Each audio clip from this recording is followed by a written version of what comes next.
Good evening everyone. उम्मीद करती हूँ सभी लोग बहुत बढ़िया तरीके से अपनी पढ़ाई कर रहे होंगे और हरियाणा जीके हम लोग पढ़ रहे हैं। लगभग शायद 10-12 लेक्चर्स हो भी गए होंगे। हरियाणा जीके की एक बेसिक सी अंडरस्टैंडिंग ऐसी उम्मीद है मुझे कि तुम्हारे दिमाग में बन गई होगी कि हरियाणा कैसा है, क्या नेचुरल बाउंड्रीज हैं, जिन 4 चीजों के नेचुरल चीजों के बीच में आपका ये बहुत उपजाऊ मैदान है। 2 बड़ी नदियां अगर हरियाणा की कहें तो एक तरफ आपकी यमुना आपके और यूपी के बीच में नेचुरल बाउंड्री बनाती है और एक आपके और पंजाब के बीच में, उसको हम प्रॉपर नेचुरल बाउंड्री नहीं कहते क्योंकि कभी वो हरियाणा में एंटर कर जाती है, कभी पंजाब में चली जाती है, फिर हरियाणा में आ जाती है। लेकिन हाँ, एक तरह से प्राकृतिक आप डिवीजन मान सकते हैं। 2 तरफ 2 नदियां हैं। ऊपर की पहाड़ियां शिवालिक वाली जिनमें मोरनी हिल्स हैं, पंचकुला का पूरा एरिया पड़ता है, और फिर दक्षिण की तरफ जाएं तो अपनी पुरानी वर्ल्ड की सबसे पुराने पहाड़ियों में जिसकी गिनती होती है अरावली पर्वत श्रृंखला, जिसमें ढोसी नाम की चोटी सबसे ऊंची है, जिसकी हाइट है 652 मीटर। और अगर बात करें उत्तर वाले पहाड़ों की, जो ये पंचकुला साइड में है अंबाला से आगे, तो इनमें सबसे ऊंची चोटी का नाम है करोह। 15-14 ना मिले तो 1467 मीटर ये मिलेगा। ठीक है, चलिए ये सब तो हमें आता है। हमें ये भी पता है कि हरियाणा बना था 1 नवंबर 1966 को। इकट्ठे 7 जिले हमने एक साथ अपने यहाँ देखे थे, घर JKM। टाइम बीतता गया, दौर बदलता गया, जरूरतें बदलती गई और उसी के अनुसार हम नए जिले बनाते गए और फाइनली आज हम कह सकते हैं कि हरियाणा में 22 जिले हैं जो 6 मंडलों में डिवाइडेड हैं। सबसे ऊपर का मंडल अंबाला है, उसके नीचे करनाल मंडल, उसके साइड में बहुत बड़ी एरिया को जो कवर करता है 4 जिलों के साथ आपका हिसार मंडल, उनके पूरे हरियाणा के बीचों बीच में आपको दिखेगा रोहतक मंडल, फिर नीचे की पट्टी में गुड़गांव की लाइन में 3 है गुड़गांव मंडल, और फिर उससे नीचे है फरीदाबाद मंडल। इस तरह करके आपके 22 जिले हैं। जब मैं ये बोलती जा रही हूँ तो आपके दिमाग में इमेज बनती जानी चाहिए। जब मैंने कहा गुड़गांव तो आपके दिमाग में एकदम से आए पट्टी गुड़गांव, रेवाड़ी, महेंद्रगढ़। अगर मैंने कहा फरीदाबाद तो फरीदाबाद, पलवल, मेवात या नूह। जैसे ही मैंने कहा रोहतक तो तुम्हारे दिमाग में आना चाहिए रोहतक के एक तरफ सोनीपत, एक तरफ भिवानी, फिर उसके नीचे चरखी दादरी और रोहतक के ठीक नीचे झज्जर। जैसे ही मैंने कहा बड़ी पट्टी तो तुम्हारे दिमाग में आना चाहिए सिरसा, फतेहाबाद, हिसार और जींद। जैसे ही मैंने कहा करनाल की पट्टी तो आपके दिमाग में आना चाहिए करनाल, उसके ऊपर कैथल और उसके करनाल के नीचे देखें तो पानीपत, और सबसे ऊपर अगर देखें तो पंचकुला, अंबाला, यमुनानगर और कुरुक्षेत्र। ऐसे बना के आपके 22 जिले बन जाते हैं। हम धीरे धीरे बहुत सारी चीजें सीखते जा रहे हैं और अभी टाइम लगेगा। अभी तो एक बेसिक स्ट्रक्चर हमारे दिमाग में बना है, अब इनको हम डिटेल से पढ़ते जाएंगे। हरियाणा में कॉन्सेप्ट अगर समझ में आ गया तो फिर तो सारा खेल आंकड़ों का है, फैक्ट्स का है। आज हम लोग बहुत सारे आंकड़े नए जानेंगे। कल भी हमने बहुत सारे वन लाइनर पढ़े थे, जैसे इंडिया में सबसे पहले मोबाइल नंबर पोर्टेबिलिटी की सुविधा हम लोगों ने दी। हरियाणा में इंडिया में सबसे पहले जो ट्रेन चली आपकी CNG वाली, वो आपके रेवाड़ी से रोहतक के बीच में चली। जो आपकी NDU बन रही है, इंदू भी जिसको कह देते हैं, नेशनल डिफेंस यूनिवर्सिटी, वो आपके बिनौला में हरियाणा में बन रही है। हरियाणा जो है गौ संरक्षण अधिनियम लागू करने वाला आपका पहला राज्य है देश का। हरियाणा में सबसे पहले कृषि ऋण माफ करने वाला देश का पहला राज्य बना। सबसे ज्यादा ट्रैक्टर हरियाणा में बनते हैं। तो बहुत सारी चीजें वन लाइनर्स में हमें समझ में आ गई। आज हम उसी सीरीज को आगे बढ़ाते हैं और आज हम बात करेंगे, देखो कल लास्ट पॉइंट था मोबाइल नंबर पोर्टेबिलिटी आरंभ करने वाला देश का पहला राज्य था हरियाणा। कल पढ़े थे ना, ये ऐतिहासिक युद्ध पढ़े थे, निजी मेट्रो पढ़ी थी हमने, CNG पढ़ी थी, सब कल पढ़ लिया। आज इससे आगे की सीरीज में स्टार्ट कर रहे हैं हरियाणा में प्रथम, यानी वो चीजें जो हरियाणा में फर्स्ट हुई। देश की बात नहीं कर रहे, हरियाणा में पहली बार जो हुआ, कोई आदमी बड़ी पोस्ट पर बैठा, कोई राजकवि बना, कोई आपके यहाँ पे चीफ जस्टिस रहा आपके हाई कोर्ट में, तो उन सब के बारे में। ये वन लाइनर है, इसमें कॉन्सेप्ट की समझ की जरूरत नहीं होती, इसमें नाम की इंपॉर्टेंस होती है। ये फैक्ट्स होते हैं और फैक्ट्स भी रटने पड़ते हैं, बार बार सुनोगे पढ़ोगे तो याद हो जाएंगे। कॉन्सेप्ट था अब तक 10-12 दिन से जो समझा रही थी वो सब कॉन्सेप्चुअल था, वो एक समझ दिमाग में बनानी थी। अब जो चीजें हैं ये वन लाइनर है, बार बार सुननी है, पढ़नी है, याद हो जाएंगी। ठीक है, तो देखो क्या कहते हैं। पहला उपन्यासकार कौन था? हरियाणा में पहला आदमी जो उपन्यास लिखता था, नॉवल लिखने वाला पहला आदमी, तो इनका नाम है राजा राम शास्त्री जी। ये पहले आदमी है, पहले नॉवेलिस्ट हैं ये, जिन्होंने नॉवल लिखी। पद्य परंपरा के जनक भी यही हैं। गद्य और पद्य 2 चीजें होती हैं। गद्य होता है कहानी के फॉर्म में, लेख के फॉर्म में, और पद्य होता है कविताओं के फॉर्म में। तो राजा राम शास्त्री जी आपके हरियाणा के पहले क्या है ये उपन्यासकार। और इनकी फेमस जो इनका उपन्यास है झाड़ू फिरी है। झाड़ू फिरी बहुत बार आता है, राजा राम शास्त्री जी का। एक फफा कुट्टनी करके भी इन्हीं का लेख है। तो फफा कुट्टनी पूछ लें या झाड़ू फिरी पूछ लें, दोनों को किसने लिखा है? राजा राम शास्त्री जी ने। ये हरियाणा के पहले उपन्यासकार भी हैं, नॉवेलिस्ट हैं, बहुत इंपॉर्टेंट है, बहुत बार आ चुका। नेक्स्ट, हरियाणा का पहला राजकवि कौन है? जब आपका हरियाणा बना ना 1 नवंबर 66 को, तो उसी दिन आपके मतलब 66 में ही आपके हरियाणा के राजकवि बन गए। राजकवि का मतलब एक भाई जैसे पुराने टाइम में राजा महाराजा अपने राजकवि रखते थे ना, उस परंपरा को चलाते हुए मान लीजिए उदय भानु हंस। ये कोई ऐसे नहीं कि वैसे पुराने वाले राजकवि, ये पढ़े लिखे समझदार आदमी थे। आपके हरियाणा के हिसार में एक कॉलेज के प्रिंसिपल भी रहे हैं। ये बड़ी हस्ती हैं, अभी एक्सपायर हुए हैं लास्ट ईयर फरवरी में। अब तक हमारे बीच में थे, अब गए हैं हमारे हरियाणा के पहले राज्य कवि। क्या नाम है उनका? उदय भानु हंस। हंस इनका पोइटिक नेम, जैसे हर कोई कवि ववि अपना नाम कुछ लिख लेता है ना, कोई कुछ लिखा लेता है, कोई कुछ, तो इन्होंने अपने नाम के आगे हंस लगा लिया। तो उदय भानु हंस, कहीं कहीं उदय मान हंस भी लिखा है, वो यही आदमी है। अभी एक्सपायर हुए थे 1-1.5 साल पहले ही। ये लगा लो अभी 2020 चल रहा है ना, 19 की फरवरी में ये गुजरे हैं। तब तक तो मैं पढ़ाती थी कि अभी जिंदा बैठे हैं। हिसार में ये कॉलेज में प्रिंसिपल रहे थे, तो बहुत लोग इनके अंडर पढ़ के आगे बढ़े हैं। और यशपाल शर्मा जी का नाम आपने सुना होगा, गंगाजल मूवी में बहुत बढ़िया रोल प्ले किया यशपाल शर्मा जी ने। इसके अजय देवगन के साथ बहुत सारी मूवीज में है यशपाल शर्मा जी। यशपाल शर्मा जी हरियाणा में बॉलीवुड का एक जाना माना चेहरा, एक जाना माना नाम है। और यशपाल शर्मा जी इनके स्टूडेंट रहे हैं, मतलब जब ये कॉलेज में प्रिंसिपल थे, इनके अंडर भी उन्होंने पढ़ाई कर रखी है। और यशपाल शर्मा जी अब हमारे हरियाणा में एक सीक्वल बना रहे हैं। आपकी जो सबसे फेमस पहली बड़ी मूवी थी ना हरियाणा की, 1984 में आई थी मार्च के महीने में, चंद्रावल, उस मूवी का सीक्वल बन रहा है, दूसरा पार्ट बन रहा है। उसमें बहुत बड़ा योगदान दे रहे हैं यशपाल शर्मा जी, जो बॉलीवुड में एक बहुत बड़ा चेहरा है, बहुत ही बड़ा। बहुत बड़ा से मेरा मतलब है जिनको अमिताभ बच्चन, शाहरुख खान, आमिर खान और ये अपने अजय देवगन जैसे सब लोग जानते हैं बाय फेस बाय नेम। तो इसका मतलब उनकी कोई पहचान बनी हुई है ना। वो किसके स्टूडेंट रहे हैं? उदय भानु हंस जी के, जो कि हिसार में कॉलेज में प्रिंसिपल रहे थे और आपके पहले राजकवि थे 1966 में। ठीक है, अब फिलहाल में प्रेजेंट में आपका कोई राजकवि नहीं है, ये एक्सपायर हो गए। पहले हिंदी साहित्यकार कौन? जैसे कोई हरियाणवी में लिख रहा है, कोई कहीं किसी चीज में लिख रहा है। देखो ये था ना हरियाणा पहले उपन्यासकार राजा राम शास्त्री जी, राजकवि। अब ये हिंदी के साहित्यकार कौन है? तो ये चौरंगी नाथ हैं। चौरंगी नाथ, नाथ एक संप्रदाय था, उसमें बहुत सारी रचनाएं की गई हैं अलग अलग चीजों को लेकर, समाज की बहुत सारी चीजों को देखकर उनपे कविताएं लिखी गई, कहानियां लिखी गई, लेख लिखे गए, उपन्यास लिखे गए। तो नाथ संप्रदाय के थे। तो पहले हिंदी साहित्यकार कौन हुए? चौरंगी नाथ। अब जब नाम सुन लिया पेपर में आए तो फिर लगेगा कि हाँ पढ़ा हुआ है। पहले हिंदी साहित्यकार।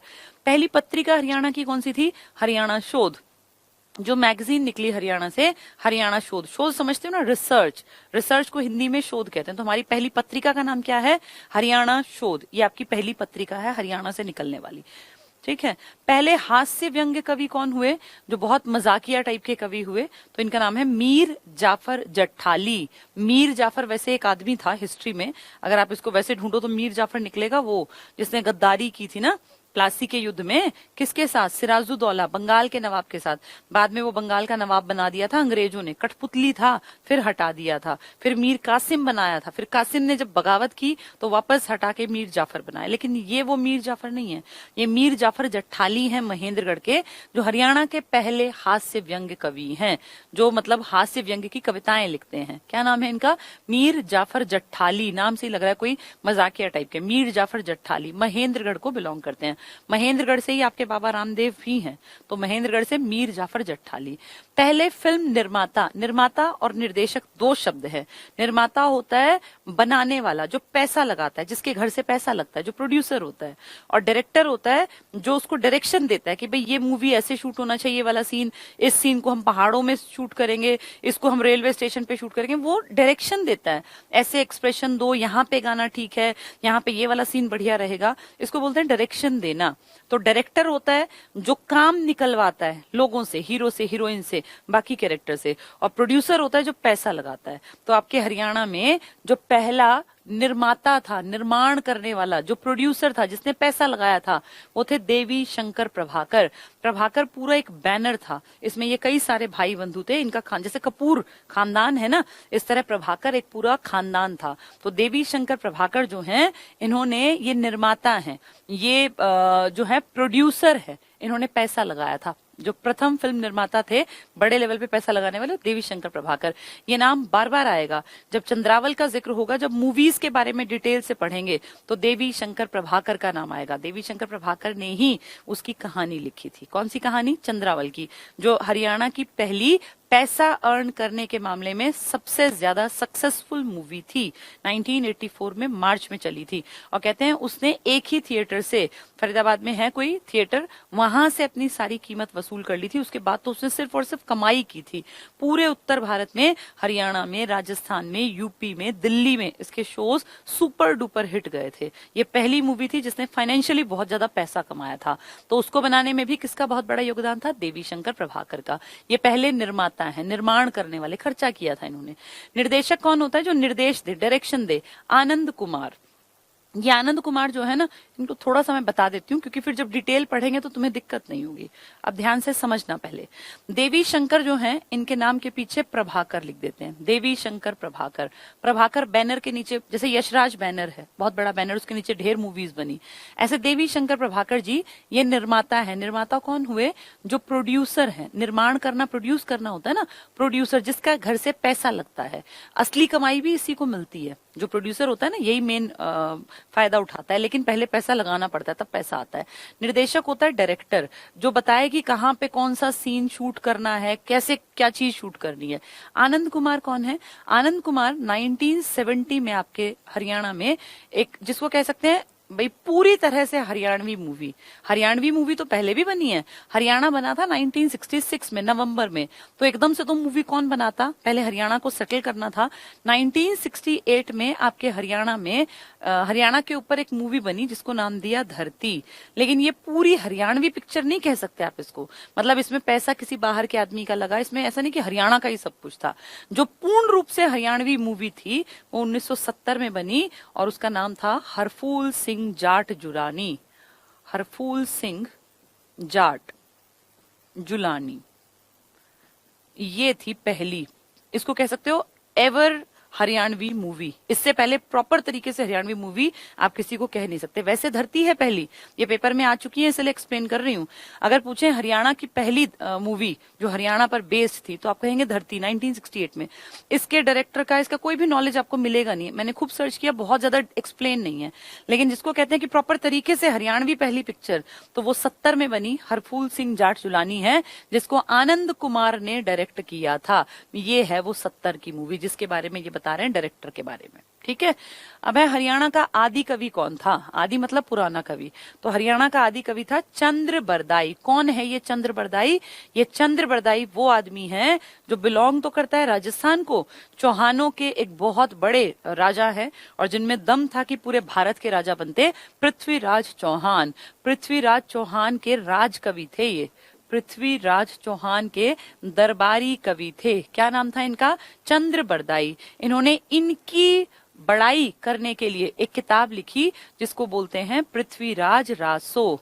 पृथ्वीराज रासो इनके ऊपर है, ये चौहान के ऊपर, जिसको कि 1191 1192 में तुमने तराइन के युद्धों में गौरी के साथ हिस्ट्री में कभी सुना होगा, पढ़ा होगा।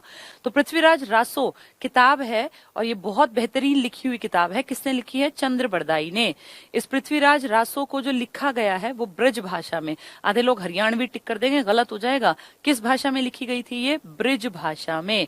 मथुरा साइड में है ना, ब्रज भाषा बोलते हैं, तो वो लिखी गई, जबकि आदमी ये राजस्थान का है। तो चंद्र बरदाई हरियाणा के आदि कवि हैं, क्योंकि हरियाणा में ही तो आपकी लड़ाई लड़ी गई थी, ये तराइन की पहली और दूसरी लड़ाई। तो ये पूरे इलाके में पृथ्वीराज का सिक्का चलता था, पृथ्वीराज की कचहरी थी आपके हरियाणा में, पृथ्वीराज के किले थे आपके हरियाणा में। तो पृथ्वीराज एक जानी मानी हस्ती है हिस्ट्री में।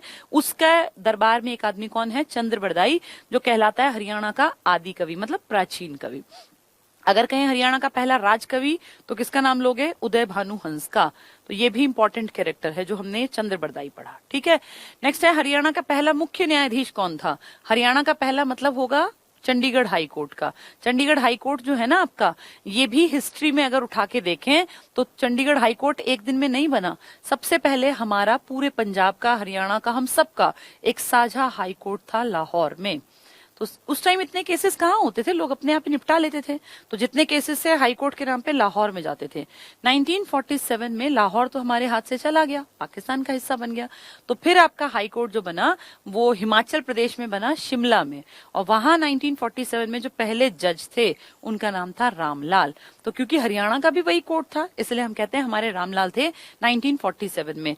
लेकिन जो आज आपका हाई कोर्ट है ना, 1966 में जब हरियाणा राज्य अस्तित्व में आया तो उससे पहले ही आपका हाई कोर्ट 1955 में उठा के और चंडीगढ़ में शिफ्ट कर दिया गया था, जहां आज है यहीं पे शिफ्ट हो गया था।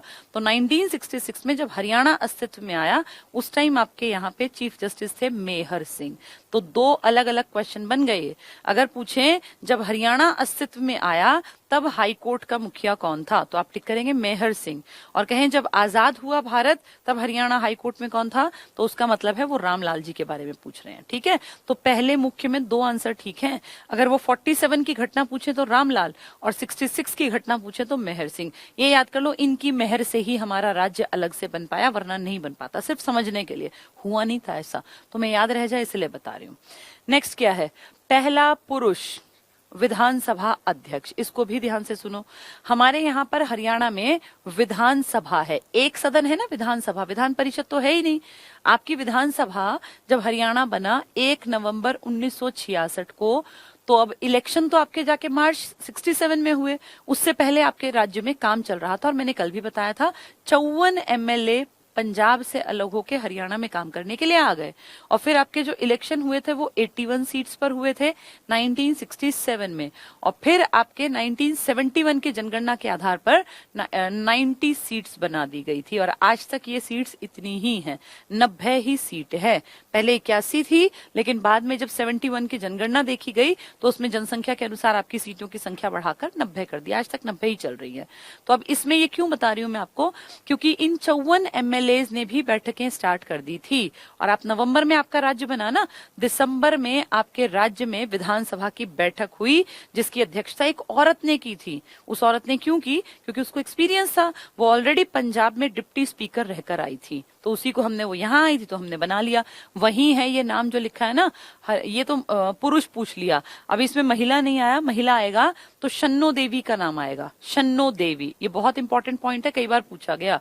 श्रीमती शन्नो देवी, ये इंडिया की, हरियाणा की तो है ही है, इंडिया की पहली महिला जो कि किस पोस्ट पर बैठी, विधानसभा की अध्यक्षा बनी। इंडिया में इससे पहले कोई महिला नहीं बनी थी। लेकिन ये कुछ दिनों का खेल था बस, क्योंकि इलेक्शन हुए 67 में, मार्च 67 में, 1967 में आपके राज्य के इलेक्शन हुए, और इलेक्शन में शन्नो देवी हट गई, और फिर आपके नए जो मेल विधानसभा अध्यक्ष बने वो तो फीमेल थी, ये बने राव वीरेंद्र सिंह।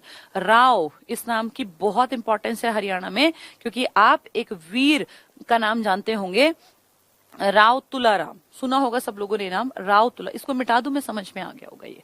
देखो जरा, एक आदमी था बहुत पहले हिस्ट्री में जिसका नाम था राव तुलाराम। क्या कहानी है इनकी। राव तुलाराम एक वीर, बहुत वीर आदमी था। रेवाड़ी के आसपास इनकी पूरी मलकियत थी, बहुत अमीर अच्छे घराने के थे। 1857 की क्रांति में ये लड़े थे अंग्रेजों के खिलाफ। इन्होंने क्रांति में एक झंडा उठाया था कि हम अपने देश को आजाद कराएंगे इन अंग्रेजों से। उस 57 की क्रांति में उसके बाद ये जैसे कंडीशंस खराब हुई तो आदमी को अपनी जान बचाने के लिए जाना पड़ता है। कहते हैं उस दौर में पहले तो ये लड़े खूब बढ़िया तरीके से, लेकिन जब परिस्थितियां खराब हुई तो फिर ये अफगानिस्तान, पाकिस्तान के रास्ते होते हुए अफगानिस्तान निकल गए। उसके बाद नहीं पता कि क्या कुछ हुआ, उसके बाद की हिस्ट्री आपको इतनी इजीली अवेलेबल नहीं है। तो इनको हम बहुत इज्जत के साथ इनका नाम लेते हैं, और इन्हीं के खानदान में है ये जो अपने नाम के आगे राव लगा लेते हैं ना, राव इंद्रजीत सिंह है या राव आपके वीरेंद्र सिंह है, तो बड़े बड़े नाम हैं ये। राव वीरेंद्र सिंह आपके हरियाणा के पहले मेल विधानसभा अध्यक्ष हैं। तो ये कब बने होंगे? जब आपकी विधानसभा इलेक्ट हुई थी, यानी ये बने होंगे मार्च 1967 में। और इन्होंने कुछ ही दिन बाद त्यागपत्र दे दिया इस पोस्ट से, क्योंकि ये तुरंत कुछ दिन के अंदर अंदर आपके राज्य के पहले गैर कांग्रेसी सीएम भी बन गए थे। इनकी पार्टी थी विशाल हरियाणा पार्टी। क्या नाम था इनकी पार्टी का? विशाल हरियाणा पार्टी। ये पार्टी थी कांग्रेस से अलग, क्योंकि जब हरियाणा बना तब कांग्रेस का बोलबाला था पूरे देश में। 66 में कांग्रेस की ही सरकार तो थी, आला कमान प्रधानमंत्री आपकी इंदिरा गांधी थी। तो उस टाइम पर फिर 66 में हम बने थे ना, उसी टाइम पर एक नई पार्टी इन्होंने बनाई थी, हरियाणा विशाल हरियाणा पार्टी। इस पार्टी की तरफ से ये जीते थे, इस पार्टी के दम पे ये जीते थे, इसीलिए कहते हैं ये पहले गैर कांग्रेसी सीएम थे। पहले गैर कांग्रेसी सीएम हरियाणा के कौन बने थे? ये राव बीरेंद्र सिंह। किस परिवार के हैं ये? राव तुलाराम के परिवार से ताल्लुक रखते हैं। और ये मार्च 67 में पहले कुछ दिनों के लिए ये लोग इसके विधानसभा के अध्यक्ष बने, तो पुरुष अध्यक्ष हो गए पहले, और फिर ये गैर कांग्रेसी सीएम भी बने पहले ही। ठीक है, तो एक आदमी के साथ देखो कितने सारे क्वेश्चंस जुड़े हैं, जो मैंने सारे आपको कहानी की तरह बता दिए। अब याद रखना इनको। नेक्स्ट क्या कहते हैं? अंतरिक्ष में जाने वाली पहली महिला कौन थी? कल्पना चावला। कल्पना चावला की डिटेल में आपको कई बार बता चुकी हूं, पेपर में भी बहुत बार पूछी गई है। कल्पना चावला का बर्थ क्या टिक करना है हमें? 1/7/1961। अगर ये नहीं मिलता है तो 17/3/1962। एक मिलेगा, कोई दोनों नहीं मिलेंगे। विकिपीडिया पे इसके साथ जाते हैं तो पहली प्रायोरिटी ये ना हो तो इसके साथ चले जाना। ठीक है, इसके बाद कल्पना चावला जब 33 साल की थी, 1994 में इनका सिलेक्शन हुआ नासा के लिए। नासा क्या है? अमेरिका की स्पेस एजेंसी है नासा। और वहां 3 साल में इन्होंने इतना नाम कमा लिया कि 1997 में एक मिशन गया STS-87, जिसमें 6 लोगों का चयन हुआ। उन 6 में एक कल्पना चावला थी। कितनी बड़ी अचीवमेंट है किसी भी भारतीय महिला के लिए। इसके बाद दोबारा इनका चयन हुआ STS-107 में, जिसमें 7 क्रू मेंबर थे। इसमें भी कल्पना गई। कल्पना ने टोटल 31 दिन 14 घंटे और कुछ मिनट 54 मिनट 14 घंटे 54 मिनट इन्होंने अंतरिक्ष में निकाले हैं। ये बहुत बड़ी बात होती है, एक एक दिन की बहुत कीमत होती है। लगभग 32 दिन ये रही हैं अंतरिक्ष में। लेकिन बुरी किस्मत कि जब इनका कोलंबिया स्पेस उसमें जाती थी ना ये शटल में, वापसी में 1/2/2003 यानी 1 फरवरी 2003 को धरती पे वापस आते टाइम एक बहुत बड़ी दुर्घटना हुई, जिसमें कि 7 क्रू मेंबर मारे गए। तो उसमें कल्पना चावला भी सवार थी। ये कल्पना चावला की जितनी बातें हैं सब मैंने मेन आपको बता दी। इनके नाम के आपके यहाँ मेडिकल कॉलेज हैं, इनके नाम पे आपके राज्य में बहुत सारी चीजों की बातचीत थी कि बहुत कुछ आगे भी करेंगे। तो कल्पना चावला एक जानी मानी हस्ती हैं। अंतरिक्ष में जाने वाली पहली महिला कल्पना चावला इंडिया से। पहला समाचार पत्र हरियाणा का कौन सा था? उसका नाम ही क्या था? हरियाणा झज्जर से निकला था। हरियाणा उस समाचार पत्र का नाम था। भाई जहां से निकाला उसी का नाम रख दिया। तो हरियाणा का पहला अखबार हरियाणा नाम से कहां से निकला था? झज्जर से। ठीक है, ये किसने निकाला था? पंडित दीनदयाल शर्मा जी ने। देखो अगला पॉइंट, पहला समाचार पत्र के संपादक कौन थे? एडिटर कौन थे? तो ये अखबार है हरियाणा झज्जर से निकला। हरियाणा झज्जर इसलिए इकट्ठा लिखते हैं, कॉमा लगाते भी नहीं आधी बार। और पंडित दीनदयाल शर्मा जी ने इसकी एडिटिंग की, मतलब क्या काटना है, क्या रखना है, कितना रखना है, वो सब ये दोनों एक ही चीज है। ये हरियाणा का पहला कॉलेज कहाँ खोला गया? रोहतक में। एजुकेशन सिटी पहले रोहतक ही तो था आपका, ये तो राजीव गांधी एजुकेशन सिटी ने जगह ले ली, अदरवाइज पहले एजुकेशन के हब के रूप में आप रोहतक को ही जानते थे। तो पहला कॉलेज हरियाणा का रोहतक में खुला 1926 में। इसका नाम था नेकीराम शर्मा कॉलेज। पंडित नेकीराम बहुत बड़ा नाम है हरियाणा की राजनीति में, पढ़ेंगे कभी। पहली गौशाला हरियाणा में, ये कई बार आ चुका। पहली गौशाला कहाँ खोली गई? हरियाणा में तो बहुत गौशाला है ना, आपके गाँव के आसपास भी कोई ना कोई गौशाला जरूर मिलेगी। पहली गौशाला एक आदमी मुंबई से आया था, जिसकी बहुत इज्जत थी समाज में, जिसका नाम था स्वामी दयानंद सरस्वती। दयानंद सरस्वती जी ने बहुत बड़ा योगदान क्या दिया है? इन्होंने एक समाज बनाया था 1875 में बंबई में, जिसका नाम था आर्य समाज। इन्होंने नारा दिया था वेदों की ओर लौटो। और आप इतने पढ़े लिखे तो हैं, आपको पता है कि एक वैदिक काल था आपके भारत में। उस वैदिक काल में गाय के लिए एक शब्द यूज करते थे, अघन्या, यानी न वध करने योग्य, यानी गाय की पूजा के लिए लोग जो थे वो नियम कायदे बना रहे थे। तो वैदिक काल में आपके देश में गाय को पूजा जाने लगा था। गाय को कहते थे वध मत कर देना गलती से भी, और गाय के वध का कहते थे कि बहुत ज्यादा पाप चढ़ता था। तो जो आदमी आर्य समाज बना रहा है, कॉमन सेंस है कि वो गाय की तो फिर कहीं ना कहीं ये करेगा प्रमोट की गाय को मत मारो। तो गाय के लिए गाय कहाँ सेफ रहेंगी, तो गौशाला बनाएगा। यही कारण है कि हमारे यहाँ पर पहली गौशाला जो खोली वो रेवाड़ी में खोली स्वामी दयानंद सरस्वती जी ने। जब ये रेवाड़ी आए, पहले 75 में बंबई में इन्होंने बनाया था आर्य समाज, फिर ये पूरे भारत में घूमे, जगह जगह आर्य समाज की शाखाएं बनाई। तो पहले इन्होंने क्या कहा कि भाई गायों की सेफ्टी पहले जरूरी है, समाज की शाखा बाद में बनती रहेगी। तो देखो पहले गायों की सेफ्टी के लिए 78 में ये किया, और फिर आर्य समाज, वो मैंने बताया ना, इसकी पहली शाखा, अपने समाज की पहली शाखा यहाँ पे रेवाड़ी में ही 1880 में। तो पहले आते ही समाज नहीं बनाया, पहले आते ही इन्होंने गौशाला बनाई कि भैया गाय की कद्र करो, गाय की पूजा करो, गाय बहुत ज्यादा माननीय है, यह सम्माननीय है। तो गाय को भाई वेदों में भी कहा गया कि गाय अघन्या है, और ये वही बात कहते हैं वैदिक काल की तरफ चलो, वेदों की ओर लौटो। तो इसलिए इन्होंने आते ही पहले गायों की सेवा के लिए गौशाला बनाई, और उसके 2 साल बाद इन्होंने अपने समाज की शाखा बनवाई। कहाँ काम किया ये? रेवाड़ी। रेवाड़ी ही है जहाँ, जिसको वीर नगरी कहते हैं, जिसको ब्रास सिटी कहते हैं, जहाँ की तिल्ला जूती बहुत ज्यादा फेमस है, जहाँ उभरती औद्योगिक नगरी लगातार ग्रोथ दिखा रही है। ठीक है, तो रेवाड़ी के बारे में हमने कई सारी बातें जान ली। चलो आगे बढ़ते हैं। तो आर्य समाज ने पहले आते ही अपनी शाखा नहीं लगाई, पहले गौशाला खोली 78 में। शाखा कब बनाई? 80। मुंबई की शाखा के 5 साल बाद। नेक्स्ट क्या कहते हैं, देखें ये नेक्स्ट कहते हैं कांग्रेस आंदोलन के पहले जेल सत्याग्रही। कांग्रेस ने जो आंदोलन चलाया उसमें सबसे पहले जेल में कौन गया? हरियाणा से। ये बहुत बड़े आदमी हैं, बाबू मुरलीधर। इनके नाम के आगे लिखते हैं राय बहादुर, राय बहादुर लाला मुरलीधर। तुम नाम से अंदाजा लगा लो कि नाम कितना बड़ा है, तो बड़े आदमी होंगे। राय बहादुर ये उपाधि है, अंग्रेज दिया करते थे राय बहादुर, राव बहादुर, नाइट की उपाधि, सर की उपाधि, नाइटहुड की उपाधि। तो ये बड़ी हस्ती होंगे तभी। और फिर लाला भी लिखा हुआ है नाम में, लाला अमीर लोगों के लिए यूज करते थे। लाला लाजपत राय जैसे जो लोग थे ना, जो रिच कल्चर के थे, उनके नाम के आगे लाला जी बोलते थे। तो राय बहादुर ये उपाधि है, और लाला क्योंकि रिच कल्चर के है इसलिए असली नाम है मुरलीधर। बाबू इज्जत देने के लिए बोलते थे। तो राय बहादुर लाला मुरलीधर जी बहुत बड़े आदमी हैं, और ये वो आदमी हैं जिसने हरियाणा की तरफ से पार्टिसिपेट किया था कांग्रेस की फर्स्ट मीटिंग में, फर्स्ट बैठक में।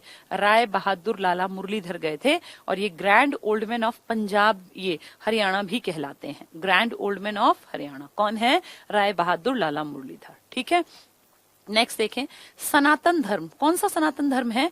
हिंदू धर्म ही तो सनातन धर्म है। हिंदू धर्म, इसकी पहली शाखा। सनातन धर्म जैसे हिंदू धर्म है, हिंदू को सनातन बोलते हैं, लेकिन सनातन धर्म एक अलग से भी प्रचार प्रसार के लिए अपनी सभा बना रहा था। तो उसने अपनी पहली शाखा कहाँ खोली? झज्जर में। हरियाणा का पहला अखबार कौन सा था? हरियाणा झज्जर। याद है वो? अभी पढ़ रहे थे हम, पंडित जी ने निकाला था। तो हरियाणा झज्जर जहाँ पे है अखबार, वहीं सनातन धर्म की पहली शाखा भी है झज्जर में। 1886 में बनी। 1878 में क्या बनी थी? गौशाला रेवाड़ी में। 1880 में क्या बनी थी? आर्य समाज की पहली शाखा। आर्य समाज वाली तो कहते हैं कि भैया गाय को मत मारो और पुरानी वेदों की बातें करते हैं। अब सनातन धर्म की बात कर रहा है तो उठ के आ जाओ रेवाड़ी से। कहाँ आ जाओ? झज्जर में। तो झज्जर में सनातन धर्म की पहली शाखा खुली 1886 में, उनके और 6 साल बाद। हिंदी माध्यम की पहली पाठशाला, हिंदी से पहला स्कूल कहाँ रहा? झज्जर में। अभी हमने देखा कॉलेज कहाँ था? रोहतक में। लेकिन हिंदी का पहला स्कूल, कॉलेज तो बड़े लेवल की बात होती है, स्कूल कहाँ बना? तो झज्जर में बना 1914 में।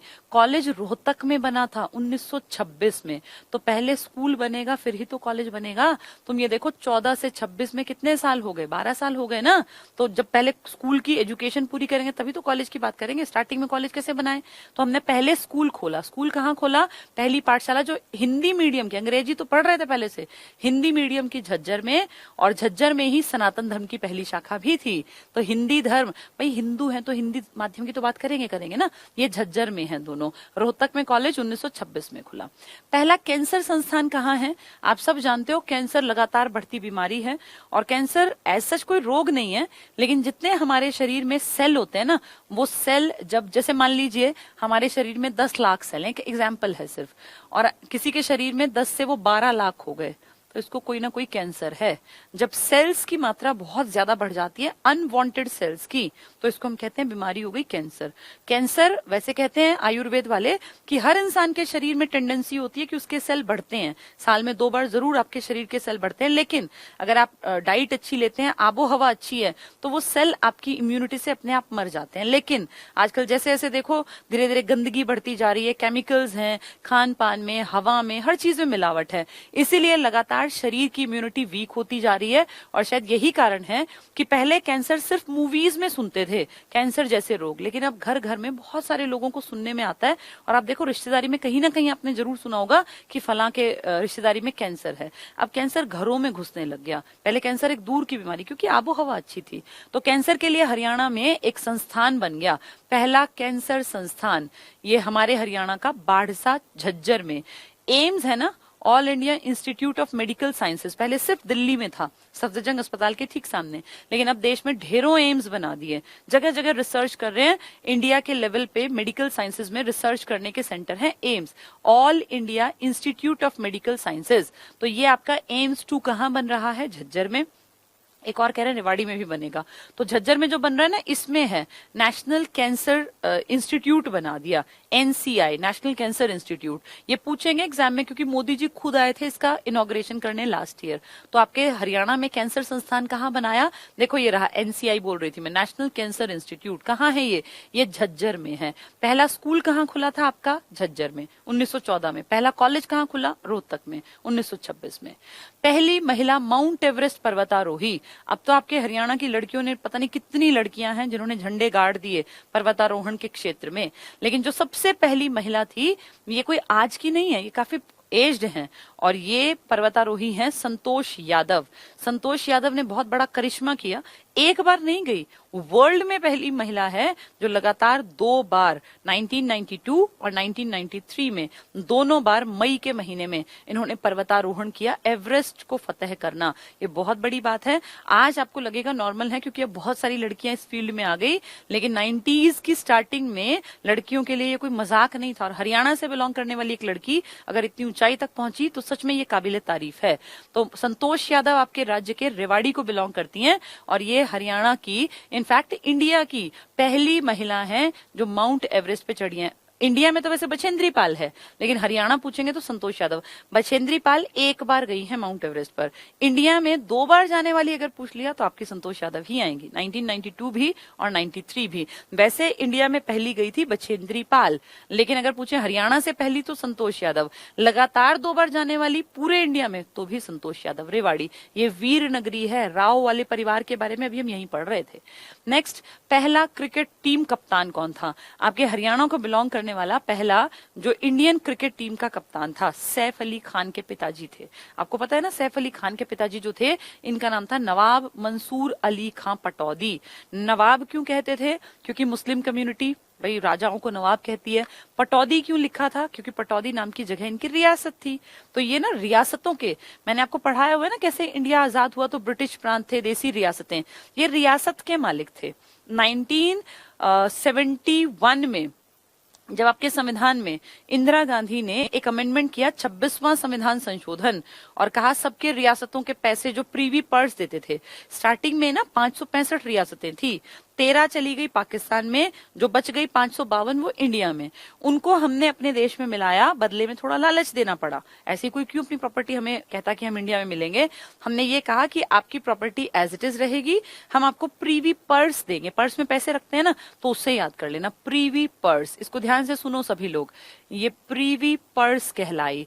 एक मोटी रकम थी, ये काफी मोटी रकम, जैसे लाखों करोड़ों रुपए उनको हर साल देने थे हमें। क्यों? क्योंकि तुमने अपनी रियासत को इंडिया का हिस्सा बनवा लिया। ऐसा हमने काफी दिनों तक किया।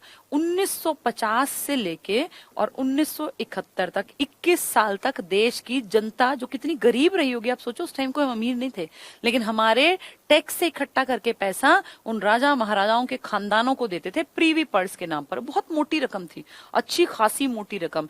ये टैक्स फ्री थी, इस पे कोई टैक्स नहीं लगता, इनको टैक्स देना नहीं, इनको जनता के लिए टैक्स में से पैसा मिलता था। इंदिरा गांधी ने 1971 में कॉन्स्टिट्यूशन में अमेंडमेंट किया, 26वां संविधान संशोधन, और इसमें इसने कहा कि अब के बाद हम किसी भी रियासत को प्रीवी पर्स नहीं देंगे और ये जो इतनी फालतू की रकम इनको दे रहे हैं बंद करेंगे। इसके खिलाफ कार्यवाही भी हुई थी, जैसे जो प्रीवी पर्स वाले लेने वाले थे उन लोगों ने केस किया, सिंधिया परिवार ने गवर्नमेंट ऑफ इंडिया पे केस किया था, लेकिन फाइनली ये हुआ कि प्रीवी पर्स बंद हो गए। आज किसी को प्रीवी पर्स नहीं मिलता। तो आप ये लगा लो कि जो ये मंसूर अली खान आदमी है ना, ये सैफ अली खान के पिताजी हैं, मतलब करीना कपूर के ससुर हैं ये, इसको ऐसे याद कर लो। मंसूर अली खान पटौदी, पटौदी रियासत के मालिक थे। भाई शौक, जितना अमीर होंगे शौक भी वैसे ही होंगे। उस टाइम पे ये क्रिकेट में बहुत इनको शौक था, विदेशों में खेलने जाते थे, तब ये आपकी क्रिकेट टीम के कप्तान भी थे और ये टाइगर खान के नाम से भी प्रसिद्ध है। इन्हीं का नाम है टाइगर खान। तो सैफ अली खान के पिताजी बहुत बढ़िया क्रिकेटर थे और इन्हीं की तो पत्नी है शर्मिला टैगोर, जो सैफ अली खान की माँ है, वो इन्हीं की वाइफ है। नवाब मंसूर अली खान पटौदी, टाइगर अली भी इन्हीं को कह देते हैं, टाइगर खान भी, ठीक है। तो ये हमारी टीम के कप्तान भी रहे हैं।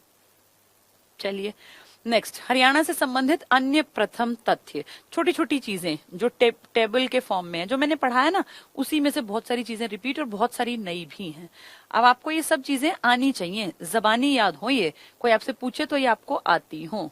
देखो इसमें हरियाणा में प्रथम संबंधित तथ्य, हरियाणा में पहला उपन्यास झाड़ू फिरी किसने लिखा था? राजा राम शास्त्री। ये हरियाणा के पहले उपन्यासकार भी तो हैं, अभी पढ़ के आए हम ऊपर। पहला उपन्यासकार राजा राम शास्त्री, किताब का नाम झाड़ू फिरी। फफा कुट्टनी वो भी इन्हीं का है। हरियाणा के पहले राजकवि कौन थे जो 66 में बने? उदय भानु हंस। उदय भान हंस, भानु लिखा है, ये ऐसा भी लिखा हुआ है किताबों में, असली नाम है उदय भानु हंस। हंस इन्होंने अपने नाम में जोड़ा था। अब तक जिंदा थे, हिसार में किसी कॉलेज के प्रिंसिपल थे। यशपाल शर्मा जी इनके स्टूडेंट रहे हैं। बॉलीवुड में बड़ी हस्ती हैं यशपाल शर्मा जी। अब ये एक्सपायर हुए पिछले साल। हरियाणा के पहले हास्य कवि कौन थे? मीर जाफर जट्ठाली। अब जिसने ऊपर ध्यान से सुना होगा उसको लगेगा कि हाँ ये याद हो जाएगा। तो पहला हास्य कवि आपका कौन है? मीर जाफर जट्ठाली। सुरेंद्र शर्मा भी आप ही के हैं, महेंद्रगढ़ से ही हैं, जो वो थोड़ा मेवाड़ साइड की भाषा में बोलते हैं ना, वो भी। लेकिन पहला पूछे तो मीर जाफर जट्ठाली। हरियाणा का पहला समाचार पत्र हरियाणा कहां से निकला? झज्जर से निकला। कहां से निकला ये? झज्जर से। नेक्स्ट देखो, हरियाणा की पहली शोध पत्रिका का क्या नाम था? हरियाणा शोध, सेम यही नाम था। हरियाणा में स्थापित आर्य समाज की पहली शाखा, आर्य समाज कौन लेकर आया था? जिसने बंबई में बनवाया था? स्वामी दयानंद सरस्वती। वेदों की ओर लौटो, गाय को अघन्या। तो पहले क्या बनवाई? गौशाला 1878 में रेवाड़ी में, फिर 80 में बना दिया आर्य समाज। सुनते चलो सभी लोग बस। हरियाणा में स्थापित आर्य समाज की पहली शाखा 80 में रेवाड़ी में, इससे पहले बनी थी गौशाला, वो भी रेवाड़ी में 78 में। हरियाणा में सनातन धर्म, सनातन कौन सा धर्म है? हिंदू। इसकी पहली शाखा कहां? झज्जर में 1886 में। तो यानी आर्य समाज की शाखा के 6 साल बाद सनातन धर्म की शाखा कहां खोली गई है? ये झज्जर में। आपका पहला स्कूल भी कहां था? झज्जर में 1914। आपका पहला कॉलेज कहां था? रोहतक में 1926 में, 14 के ठीक 12 साल बाद। हरियाणा का पहला राज्यपाल कौन था? श्री धर्मवीर। राज्यपाल धर्मवीर थे। और आपके पहले सीएम कौन थे? बी.डी. शर्मा, पंडित भगवत दयाल शर्मा। वो इलेक्टेड नहीं थे, वो वैसे ही बन गए थे 54 में से ही। फिर इलेक्शन हुआ था मार्च 1967 में, तब आपके यहाँ पे इलेक्टेड पहले गैर कांग्रेसी सीएम कौन बने थे? जो भी पढ़ के आए हम, वीर नगरी वाले, ठीक है। तो वो सारा परिवार। नेक्स्ट देखें, हरियाणा में प्रथम संबंधित तथ्य, इनको भी पढ़ लेते हैं। हरियाणा के पहले मुख्यमंत्री कौन थे? सीएम कौन थे? बी.डी. शर्मा, भगवत दयाल शर्मा। बेरी गांव को बिलोंग करते हैं, झज्जर से। बेरी झज्जर से, ये पूछा गया कई बार। हरियाणा के पहले लोकायुक्त कौन थे? लोकायुक्त समझते हो? लोकपाल, लोकायुक्त, जिनके लिए कभी बहुत बड़ा एक आंदोलन खड़ा किया था आपके अन्ना हजारे जी ने, जिसमें किरण बेदी भी शामिल थी, जिसमें अरविंद केजरीवाल भी शामिल थे। अब सब अपनी अपनी सीटों पे बैठे आराम नाम फरमा रहे हैं। किरण बेदी जी पुदुचेरी की गवर्नर की सीट पे बैठी हैं, अरविंद केजरीवाल आपके दिल्ली के सीएम बने बैठे हैं। इन लोगों ने याद है रामलीला मैदान में कितना बड़ा एक आंदोलन छेड़ा था, वो यही तो था, लोकपाल विधेयक ले आओ। बन गया आपके देश में लोकपाल। ये अलग बात है कि पावर ना के बराबर है, सब चीजें पीएम के ही हाथ से होती हैं। जब चाहते थे बनाना तो ये था कि वो पीएम के भी ऊपर होना चाहिए, मतलब उसकी पावर इतनी हो कि पीएम की गलती को सबके सामने ला सके, लेकिन ऐसा है नहीं आपके देश में। तो लोकायुक्त होते हैं जो राज्य के स्तर पे काम करे, ऑम्बर्ड्समैन। आपके यहाँ पे पहला कौन था? जस्टिस प्रीतम पाल सिंह। हमेशा जजेस ही बनते हैं ये, तो इनके नाम क्या है? जस्टिस प्रीतम पाल सिंह। मैंने जो श्री लिखा है ये जस्टिस प्रीतम पाल सिंह है। क्या अभी भी कोई लोकायुक्त है? बिल्कुल है, ये 2016 में हट गए थे। अब आपके लोकायुक्त हैं नवल किशोर, जस्टिस नवल किशोर। तो एन के लिख देते हैं, जस्टिस नवल किशोर अग्रवाल, एन के अग्रवाल, नवल किशोर अग्रवाल प्रेजेंट में आपके हरियाणा के लोकायुक्त है। ऑम्बर्ड्समैन बोलते हैं इसको इंग्लिश में। हरियाणा हाई कोर्ट के पहले मुख्य न्यायाधीश कौन थे? न्यायमूर्ति श्री रामलाल। रामलाल कब थे? 47 में। जब आप अलग से पंजाब से अलग हुए ना तो मेहर सिंह थे। ये मैंने अभी बताया था आपको कि रामलाल स्टार्टिंग में है 47 में और 66 में मेहर सिंह है। नेक्स्ट क्या कहते हैं? हरियाणा विधानसभा की पहली महिला अध्यक्षा कौन थी? वो शन्नो देवी। सिर्फ हरियाणा की पहली नहीं है, इंडिया की भी पहली है शन्नो देवी। और ये इससे पहले डिप्टी स्पीकर रही है। स्पीकर ये पहली हमारी यहाँ बनी है, इससे पहले ये पंजाब में डिप्टी स्पीकर रही, उपाध्यक्ष रही। तो वहां एक्सपीरियंस था काम को हैंडल करने का। तो हरियाणा में बिना इलेक्शन के ही ये अध्यक्षा की पद पर बैठी। तो हरियाणा की भी पहली हो गई और इंडिया की भी पहली हो गई। पहले उपाध्यक्ष रही है पंजाब की। हरियाणा विधानसभा के पहले पुरुष अध्यक्ष कौन बने? राव वीरेंद्र सिंह। राव तुलाराम की फैमिली के हैं राव वीरेंद्र सिंह। अभी अभी बताया था, विशाल हरियाणा पार्टी इन्होंने बनाई थी। 1967 में इनकी सरकार बनी थी और उस सरकार में सीएम थे ये। सीएम बनने से पहले ये हरियाणा में क्या रहे थे? विधानसभा के अध्यक्ष। यानी कौन हटी होगी? शन्नो देवी हटी होगी, तब ये बने होंगे। वो दिसंबर में बनी थी, ये मार्च में। तो कुछ महीनों के अंदर ये सारी कहानी हो गई थी। नेक्स्ट क्या कहते हैं? हरियाणा की पहली महिला वन प्रमुख कौन बनी थी? सन 2015 में आपके देश में पहली बार एक औरत को फॉरेस्ट डिपार्टमेंट का मुखिया बनाया गया। ये हरियाणा को ये गौरव मिला कि हरियाणा में पहली बार इंडियन फॉरेस्ट सर्विसेज की महिला, जो यूपीएससी का एग्जाम कंडक्ट करता है ना, आईएफएस भी उसमें एक होता है जो थोड़ा उसमें गिने जाते हैं। एक तो सेवाएं होती हैं मेन, आईएएस, आईपीएस, आईएफएस। वो आईएफएस फॉरेस्ट सर्विसेज वाले, फॉरेन वाले नीचे आएंगे। तो ये फॉरेस्ट सर्विसेज में ये महिला चुनी गई थी और ये प्राउड की बात है कि हरियाणा में देश में पहली बार पहला राज्य है जहां वन प्रमुख एक महिला बनी थी, वरना वन प्रमुख हमेशा आदमी बनाते थे। तो देखो क्या कह रहे हैं, हरियाणा की पहली महिला वन प्रमुख, ये देश की भी पहली है, अमरिंदर कौर बनी। ये पूछा गया था एग्जाम में, 2015 की घटना है, लेकिन फिर भी ये अचीवमेंट सदा गाई जाएगी क्योंकि पहली बार है तो पूरे देश में भी पहली है, अमरिंदर कौर। भारतीय क्रिकेट टीम में हरियाणा का पहला कप्तान नवाब मंसूर अली खां पटौदी, जो मैंने पूरी हिस्ट्री आपके सामने अभी बताई। हरियाणा की पहली महिला पर्वतारोही कौन थी? संतोष यादव।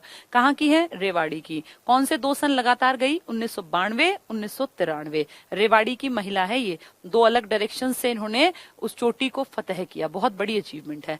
पहला क्रिकेट वर्ल्ड कप 1983 में जीता हमने। उस टाइम भारत का कप्तान कौन थे? कपिल देव। हरियाणा हरिकेन कहलाते हैं।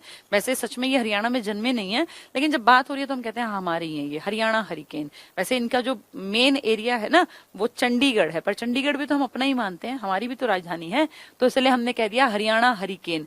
हरिकेन एक चक्रवात है, अमेरिका में आता है, बहुत स्पीड से हवा चलती है और इतनी स्पीड से कि घर उड़ा ले आती है पूरे, तो हमने नाम दे दिया हरियाणा हरिकेन है कपिल देव।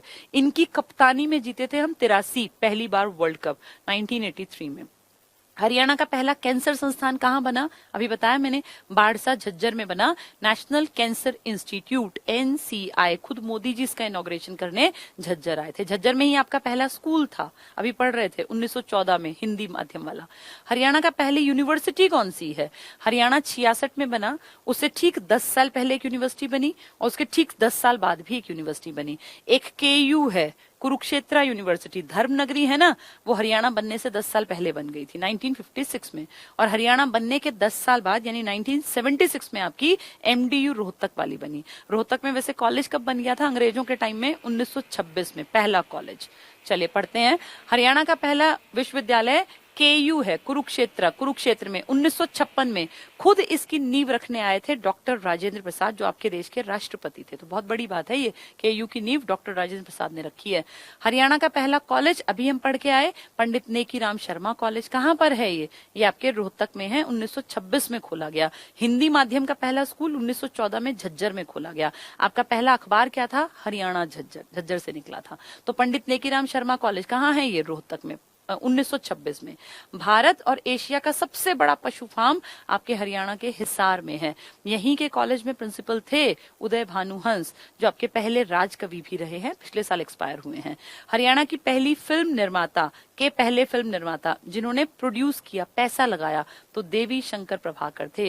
ये कहीं कहीं पे डायरेक्टर भी दिखेंगे आपको, कहीं कहीं प्रोड्यूसर भी, क्योंकि इनकी फैमिली में कई लोग थे प्रभाकर परिवार में जो पैसा भी लगाते थे, मूवी भी बनाते थे। तो देवी शंकर प्रभाकर ये पहले निर्माता हैं जिन्होंने निर्माण किया, ठीक है, मतलब प्रोड्यूसर हैं, पैसा लगाया। हरियाणा के पहले फिल्म निर्देशक जिन्होंने डायरेक्शन दिया वो थे आनंद कुमार। अभी मैंने बताया था हरियाणा की पहली पिक्चर तो थी धरती 1968 में, लेकिन उसको हम एज सच बढ़िया फिल्म नहीं मानते, क्योंकि उसमें हरियाणवी की वो बात नहीं थी जिसको कहें एवर हरियाणवी, पूरी तरह हरियाणवी। वो पहली मूवी 1970 में बनी थी, आनंद कुमार ने बनाई थी। ये उसके निर्देशक थे हरफूल सिंह जाट जुलानी। ये नाम आपने सुना होगा, हरफूल सिंह जाट जुलानी बहुत बड़ा कैरेक्टर है अंग्रेजों के टाइम में, और इन्होंने ठान लिया था कि अगर किसी ने गाय को मारा तो मैं उस आदमी को मार दूंगा। और इनके डर से न जाने कितने बूचड़ खाने बंद हुए। पहले गाय सरेआम करती थी, गांव के बाहर की तरफ कहीं भी बूचड़ खाना बनता था, अंग्रेज सरकार उनको बढ़ावा देती थी। इस आदमी ने अंग्रेजों की सेना से पंगे लिए और कहा मुझे अगर पता चल गया ना कि कहीं पे बूचड़ खाना चल रहा है तो मैं उस आदमी को छोड़ूंगा नहीं। और वहां जाके ये आदमियों को, जो आदमी गाय काटते थे ना, भाई वो इस्लाम धर्म के मानने वाले ही होंगे, उन सबको ये कत्लेआम करते थे जाके कि अगर तुम गाय काटोगे तो मैं तुम्हें भी मारूंगा। इसके लिए फेमस थे ये पूरे एरिया में। इनके खिलाफ सरकार ने फिर बहुत मोटी रकम रखी थी कि किसी ने पकड़वा दिया तो हम उसको इनाम देंगे। गांव के लोग इनको शय देते थे अपने घरों में खुश होके कि भाई ये हम लोगों की गाय बचाता है। तो वहीं कहीं भी गाँव में किसी के भी घर में जाते वो इसको रख लेते थे, कभी राजस्थान घूमते कभी कहीं। लेकिन एक चुगलखोर आदमी ने जब ये गाँव में गए हुए थे, शायद अपनी सिस्टर के घर गए हुए थे, तो इनके बारे में पुलिस को बता दिया, पुलिस को इत्तला दे दी। फिर ये पकड़े गए थे और फाइनली इनके जो है वो फांसी दी गई थी इनको। तो आनंद कुमार ये निर्देशक हैं हरफूल सिंह जाट जुलानी मूवी के, 1970 में बनी, ये पहले डायरेक्टर है। और पैसा लगाने वाला पहला कौन है, देवी शंकर प्रभाकर, इसने ढेरों मूवी बनाई है, ठीक है। तो ये हमारा ये इंपॉर्टेंट टॉपिक था।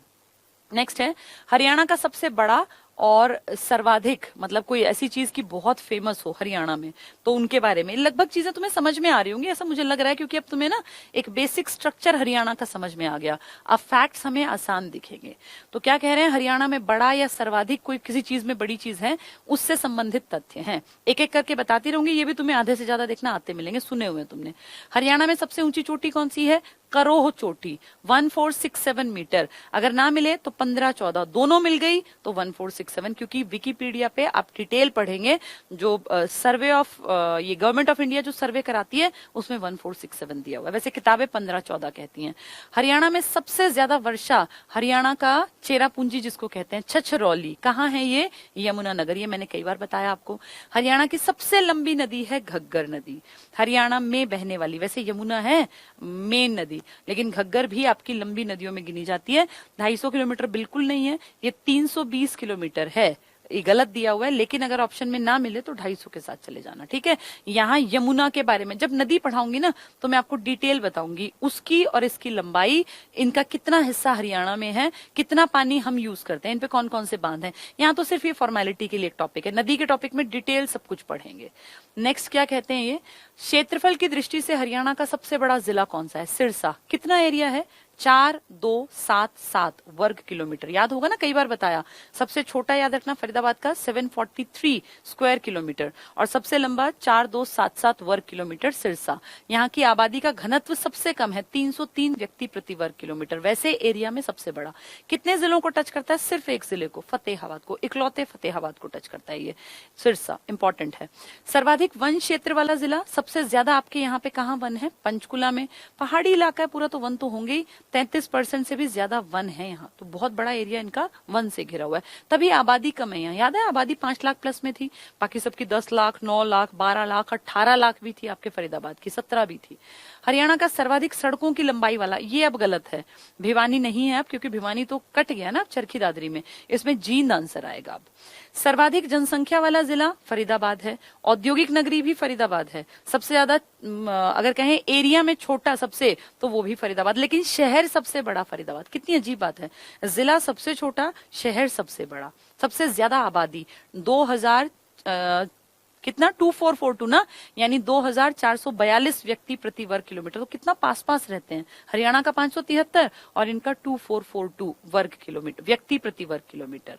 सबसे अधिक जनसंख्या घनत्व वाला जिला, वही जो मैं बता रही हूँ, फरीदाबाद है। ये देखो 2298 किसी किसी किताब में है, लेकिन आप जाना 2442, विकिपीडिया भी इसके साथ ही है।